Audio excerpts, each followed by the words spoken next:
Avis vascular centre మన దేశంలోనే the best varicose vein hospital. ఎవరు అడుగుంటారు లేకపోతే ఏదో ఉంటారు, ఓకే. కుదరినప్పుడు ఇంక ఇలాగా మాట్లాడి ప్రచారం చేస్తుంటారు తప్పితే ఇంక రెండోది ఏం కాదని అనిపించిందంటే వెరీ నైస్ ఫెలో అంటే జెంటిల్మెన్, వెరీ జెంటిల్మెన్ అంటారు. నాకు నేను చేసిన హీరోల్లో నాకు శ్రీకాంత్ గారు ఎంత ఇష్టం, వడ్డే నవీన్ గారు కూడా అంత ఇష్టం. మీరు చెప్పారా సార్ మీ గురించి ఇలా? చెప్పి నవ్వుకున్నాడు నేను. అంటే అనుకుంటే నాకు నా వర్క్ కూడా వినిపిస్తుంటదండి అప్పుడప్పుడు అన్నాడు ఆయన. అండ్ ఇంకో విషయం ఏంటంటే ఇప్పుడు మీరు ఎలా అయితే చాలా సంవత్సరాల తర్వాత రీఎంట్రీ ఇస్తున్నారో ఆయన కూడా అలాగే రీఎంట్రీ ఇవ్వబోతున్నారు. సినిమా ప్రొడక్షన్లో ఉంది, త్వరలో రిలీజ్ కాబోతుంది. అవును సార్, అవును. నేను మొన్న చూశాను సార్, నాకు తెలియలేదు, మొన్న ఈ మధ్య పేపర్లో తింటూ చూసేది, కానీ మంచి హిట్ అవ్వాలి సార్ ఆయనకి. అండ్ వడ్డే నవీన్ గారి విషయం పక్కన పెడితే ఆ సమయంలోనో లేకుంటే అంతకు ముందో తర్వాత నాకు అంత ఐడియా లేదు సార్. హీరో తరుణ్ గారితో మీరు ఒక సినిమా చేయాల్సి వచ్చింది, ఆల్రెడీ అంతా ఫిక్స్ అయ్యింది. లాస్ట్కి వచ్చేలేక హీరోకి నిర్మాతకి మధ్య ఏదో డిస్ప్యూట్స్ వచ్చి సినిమా ఆగిపోయిందని విన్నాను. అది ఏం సినిమా, ఎందుకు ఆగిపోయింది? అదే బెల్లంకొండ సురేష్ గారి సినిమా అండి, అది వేరే కథ అండి. అది ఓకే. తరుణ్ గారితో అనుకున్నామంటది. తరుణ్ గారితో అనుకున్న తర్వాత కుదరక నవీన్ గారి దగ్గరికి నవీన్ గారితో వేరే కథ. ఓకే. ఆ స్క్రిప్ట్ వేరండి, ఈ స్క్రిప్ట్ వేరండి. తరుణ్ గారి ముందు తరుణ్ గారు ఓకే అనుకున్నారు, వాళ్ళ అమ్మగారు అంతా ఓకే అన్నారండి. ఇంకా అనుకున్న తర్వాత దగ్గర నుంచి ఏమైందంటే నువ్వే కావాలి సినిమా హిట్ అయినా వెంటనే వెళ్ళి కలిసి మాట్లాడేవాడిని. ఓకే. అప్పుడైతే ఒక పేమెంట్ మాట్లాడుకున్నారు. ఆ తర్వాత అది ఆ సినిమా రేజ్ అయ్యి కొద్దీ ఆయన పేమెంట్ ఎలా పెరుగుతూ ఉండేదంటే అలాగా వాళ్ళు ఆ విధంగా వెళ్ళిపోయిందండి. ఆ సినిమా సంవత్సరం ఆడింది కదా సార్. అవును. సో అందుకని పేమెంట్ విషయంలో తేడా వచ్చింది. అదే పేమెంట్ విషయం దగ్గర వచ్చి ఇంకా అండ్ ఎలా ఉండేవారు తరుణ్ గారు ఆ వయసులో? అంటే చాలా ఎర్లీ స్టేజ్, ఒక్క సినిమా సూపర్ హిట్. అంటే అప్పుడు ఆయనతో నేను పెద్ద మాట్లాడింది తక్కువ అండి, మదర్తో ఎక్కువ, ఫాదర్ మదర్తో ఎక్కువ డిస్కషన్ జరిగేది. కథ కూడా వాళ్ళే అన్నారు, తరుణ్ కూడా వినలేదు కథ. ఓకే.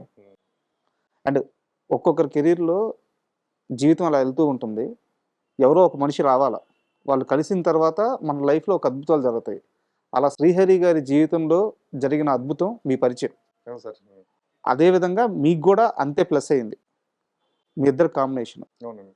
ఒకానొక టైంలో మీరు శ్రీహరి గారితో అయోధ్య రామయ్య తీసే ముందు శ్రీహరి సినిమాలంటే 4 ఫైట్లు, ఒక 2 డైలాగులు అనే ఒక చీప్, అంటే ఈ వర్డ్ నేను వాడకూడదు బట్ ఉన్న విషయం చెప్తున్నాను, అవును సార్. అవును. ఒక చీప్ కామెంట్స్ చేసేవాళ్ళు ఇండస్ట్రీలో. దాన్ని మార్చింది మహేష్, ఆ లెక్క మార్చింది మహేష్ అని చెప్పి ఒక టాక్ ఉంటుంది, నిజమేనా? నిజమే సార్. నాకు శ్రీహరి అంటే బాగా ఇష్టం సార్. అతను చాలా మంచివాడు అండి, చాలా మంచి మెంటాలిటీ అండి. అతను వేషాల కోసం తిరుగుతుండేవాడు అండి వెరీ బిగినింగ్ అండి. నేను సురేష్ పర్సన్స్లో అసిస్టెంట్గా చేస్తున్న టైంలో తాజ్ మహల్ అని ఒక సినిమా, శ్రీకాంత్ గారి సినిమా. దాంట్లో హీరోయిన్ బ్రదర్ క్యారెక్టర్ ఉంటుందండి. అది ఒక ముస్లిం క్యారెక్టర్ ఉంది. ఆ క్యారెక్టర్కి 3-4 అనుకున్నారు. నాయుడు గారికి ఆప్షన్స్ ఉంటాయండి. అంటే మేము ఒక స్క్రిప్ట్ రాసి ఆయన చేసినప్పుడు ఫస్ట్ 2 హీరోలు, అలాగే ప్రతి క్యారెక్టర్ 2-3 ఉంటాయి. ఇతను కాబట్టి ఇతను అంటే నాయుడు గారు నెక్స్ట్ మంత్ షూటింగ్ అమ్మంటే నెక్స్ట్ మంత్ షూటింగ్ స్టార్ట్ అయిపోవాలి. అప్పుడు ఎవరు దొరుకుతున్నారో వాళ్ళతో వెళ్ళిపోవాలి. ఆప్షన్స్ ఇలా అనుకున్న టైంలో శ్రీహరి పేరు 3వ పేరు 4వ పేరు ఉందండి. ఓకే. నేను చూసిన నాకు కథ తెలుసండి, భలే కథ అని చెప్పేసి నేను శ్రీహరిని కలిసాను, పర్సనల్ కలిసాను. అప్పుడు శ్రీహరి ఇక్కడే ఉండేవాడు అంటుంది. కలిసి హరి బాబాయ్ గారు ఒక సినిమా చేస్తున్నారు, దాంట్లో భలే క్యారెక్టర్, ముస్లిం క్యారెక్టర్, నీ పేరు కూడా ఉంది, 4th ప్లేస్లో ఉంది. ఏమో లక్కీగా మొదట్లో ఎవడో దొరికేసరికి నీ వరకు రాదు పెన్ అక్కడికి, మరి నువ్వు ఒకసారి నాయుడు గారిని కలు రేపు మార్నింగ్ అన్న. అలాగా ఏంటంటే క్యారెక్టర్ ఇలాగ ఉంటుందన్న. సరే అన్న. నాయుడు గారు మార్నింగ్ 8కి 9కి అలా స్టూడియోకి వచ్చారు. ఇతను 8:30కి వచ్చేసి ముందే వచ్చి నిలబడ్డాడండి. అలాగే నాయుడు గారు రాగానే టక్కన కాళ్ళదానం పెట్టాడు. ఎవరు హరియా ఏంటమ్మా సార్ ఇలాగా ఆ సినిమా చేస్తాను, ఈ సినిమాలు చేస్తానండి, అదే మన సినిమా చేస్తున్నారు విన్నాను సార్, ఒకటి శ్రీకాంత్ తోటి తాజ్మహల్ సినిమా మంచి కథ అనేసి విన్నాను నేను, ఏదైనా అవకాశం ఉంటే చెప్పండి సార్ నాకు. అదే అనుకుంటున్నాం అయ్యా, దాంట్లోనూ అదే ఒక ముస్లిం క్యారెక్టర్ ఒకటి ఉంది అది అని నాయుడు గారు ఓపెన్ అయ్యారు. అలాగే సరే నాకు ఇవ్వండి సార్, నేను చేస్తాను సార్. నువ్వు మరి చూద్దాం అన్న, నాయుడు ప్రామిస్ చేయలేదండి. చూద్దాం అన్నారు. నేను అక్కడే ఉన్నాను, పక్కన ఉన్నా. చూద్దాం అంటే వెళ్ళిపోయాడు. నేను వెళ్ళిపోయి 1 అవర్లో ఆ గెటప్ వేసుకొచ్చాడు సార్, ముస్లిం గెటప్ వేసుకొచ్చాడు. గడ్డం ఇది మొత్తం మా మేసం తీసేసి మేసం ఉంటుంది, మేసం తీసేసాడు. అప్పటికప్పుడు. మేసం తీసేసి మొత్తం అన్ని వేసేసుకుని ఇలా వచ్చాడు. రాగేష్ ఎవరో సార్ శ్రీహరి సార్. ఓ ఈ మరి నువ్వా భలే ఉన్నావయ్యా అని అంటే ముప్పని శివ గారిని పిలిచి శివ ఫిక్స్ శ్రీహరికి హిందీ వచ్చి కదా ఇక్కడ కదా, ఆ హిందీలో డైలాగ్ అది చెప్పేసరికి నాయుడు గారి మనసు ఇదే అయిపోయింది. ఫైర్ అంటే ఎలాగ ఉండాలయ్యా, ఇదే గెటప్ ఇదే అన్నాడు అంతే. ఆ సినిమా అతనికి ఫస్ట్ నంది అవార్డు వచ్చింది సార్, బెస్ట్ ఫిల్మ్. అతని జీవితంలో రామానాయుడు గారు అందరు కదా, నేనండి అతనికి అనిపించింది. మహేష్ చెప్పడం బట్టే కదా నేను అక్కడికి వెళ్ళాను, నాకు ఆ వేషం వచ్చింది అని చెప్పేసి ఇంకా అందరికీ చెప్తుండేవాడండి. చాలా ఇంటర్వ్యూలో కూడా చెప్పాడండి అతను. ఆ తర్వాత ఇంకా మా సురేష్ పర్సన్స్ సినిమాలు చేయడం అండి. ఇంకా శివయ్య సినిమా నేను చేస్తున్న, ఆ నాయుడు గారి కుటుంబం సినిమా, అన్ని ప్రేమించుకుందారా సినిమా. ప్రేమించుకుందారా సినిమాకి వచ్చేటప్పటికి ఏంటంటే దాంట్లో అప్పుడే పెళ్ళి అయిందండి. మనిషి ఆ గెటప్ కొంచెం ఈ ఫ్యాక్షనిస్ట్ గెటప్లో చేద్దాం, వాళ్ళు ఇలా కాకుండా లుంగీ షర్ట్ పెడదాం చెప్పి లుంగీ షర్ట్ పెట్టి ఇది పెడితే చూడడానికి గ్లామర్ కనిపించేవాడండి. నేనే అన్నా, నేను మీ ఇద్దరు నన్ను బాబాయ్ అంటే నేను అతను బాబాయ్ భలే ఉన్నది ఏంటో బుద్ధిగా ఉన్నావు నువ్వు, హీరోగా కూడా వేయించండి. ఆ మలనాడు పెట్టుకుంటాడే బాబాయ్ హీరోగా అన్నట్టు. లేదు నువ్వు ట్రై చేయ, నువ్వు ఏమిటి చెప్పలేవు, విలంగా చేసిన రజనీకాంత్ హీరో అవ్వలేదా, మోహన్ బాబు గారు హీరో అవ్వలేదా, చెప్పలేం కదా అన్న టైంకి సార్ మా ప్రేమించుకున్నారు రిలీజ్ అయిందండి. మంచి హిట్ అయిందండి, అతనికి మంచి పేరు వచ్చిందండి.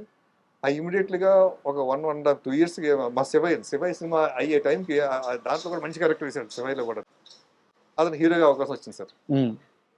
ఏఆర్ఎస్ మహేంద్ర గారు ఒక చిన్న కథ అనుకుని, పోలీస్ కథ అనుకుని రాగానే ఫస్ట్ నా దగ్గరికి వచ్చాడు శ్రీహరి. ఓకే, వచ్చి నాకు హీరోగా అవకాశం వచ్చింది, ఇక డైరెక్టర్ ఎవరైనా చెప్పలేదు వాళ్ళు, నువ్వు చేయి బాబాయ్ డైరెక్టర్ గాని, నువ్వు చేయి, మనందరం కాంబినేషన్ చేద్దాం.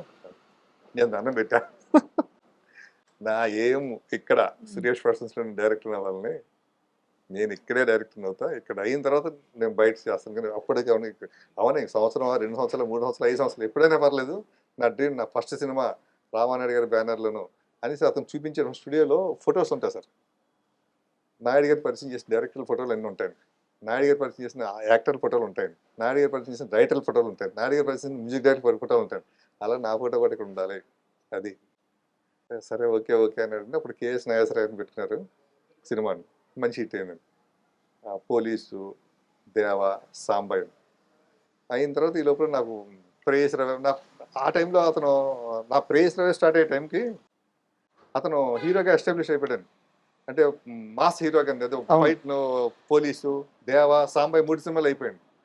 నా ప్రేయస్ రవిలో అతనే బాబాయ్ నువ్వు ఫస్ట్ టైం డైరెక్షన్ చేస్తున్నావు కదా, ఏదో చిన్న క్యారెక్టర్ నేను చూపించాను, చేస్తాను, చేస్తాను ఈ చిన్న క్యారెక్టర్ నేను చేస్తాను, నేను చిన్న విలన్ క్యారెక్టర్ ఒకటి ఉంది, మరి చేస్తావు, ఇప్పుడు హీరో కదా, నువ్వు నిన్ను అడగడం కూడా నాకు సిగ్గా ఉందన్న. లేదు నేను చేస్తాను, ₹1 కూడా తీసుకోలేదు సార్. అప్పుడు అతనికి 15 లక్షలు 10 లక్షలు 20 లక్షలు ఏదో ఇచ్చేవారు రెమ్యునేషన్లో.